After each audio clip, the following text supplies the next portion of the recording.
একটা ছেলে আর একটা মেয়ের ভালোবাসার মধ্যে পার্থক্য কি জানেন?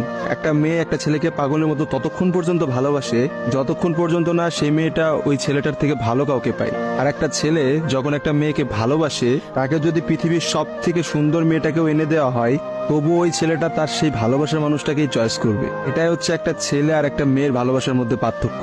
কারণ ছেলেরা কোনো সময় বেটার অপশন খোঁজে না, ছেলেরা সবসময় তার শান্তির জায়গাটা খোঁজে। আর একটা ছেলে একটা মেয়েকে যতটা ভালোবাসতে পারে, একটা মেয়ে তার এক গুণও ভালোবাসতে পারে না। ছেলেদের ভালোবাসাটা ভয়ঙ্কর রকমের সুন্দর হয়, কারণ একটা ছেলে যখন একটা মেয়েকে মন থেকে ভালোবাসে, সেই মেয়েটার থেকে ভালো কোনো অপশন সে কখনো মাথার মধ্যে চিন্তাই করে না। ছেলেদের ভালোবাসার সাথে কারোর ভালোবাসার তুলনা করা যায় না। ছেলেরা তাদের ভালোবাসার মানুষটাকে যেমন অন্য কারোর সাথে সহ্য করতে পারে না, ঠিক তেমনি একটা ছেলে কখনোই তার ভালোবাসার মানুষটাকে রেখে অন্য কোনো মানুষের পেছনে কখনো ঘুরঘুর করে না। ছেলেরা কখনো কোনো বেটার অপশন বা কোনো সুন্দরী মেয়ে দেখলে তার গার্লফ্রেন্ডকে ভুলে যেতে পারে না।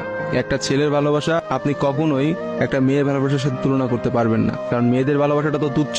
তারা একটু ভালো অপশন পাইলে, তারা একটু ভালো কাউকে পাইলে, বাইরে যেখানে দেখবে যে টাকা পয়সা আছে এমন কোনো জায়গা পেলে মেয়েরা সেখানেই ছুটে। তারা তাদের ভালোবাসার সম্পর্কটাকে ভুলে যেতে কোনো সময়ই নেয় না। একটা মেয়ে যত সহজে একটা ভালোবাসার সম্পর্ক ভুলে যায়, একটা ছেলে কিন্তু অত সহজে তার ভালোবাসার সম্পর্কটাকে ভুলতে পারে না। আপনি একটা জিনিস খেয়াল করে দেখেন তো, রাস্তার মোড়ে মোড়ে কতগুলা পাগল ঘুরে বেড়ায়। যে পাগলগুলোর মধ্যে ছেলেরা বেশি না মেয়েরা বেশি? আসলে নারীর ছলনার কাছে হেরে গিয়ে কিন্তু ছেলেরা পাগল হয়ে যায়। আর তারাই কিন্তু সমাজে নানা রকম জায়গায় ঘুরে বেড়ায়।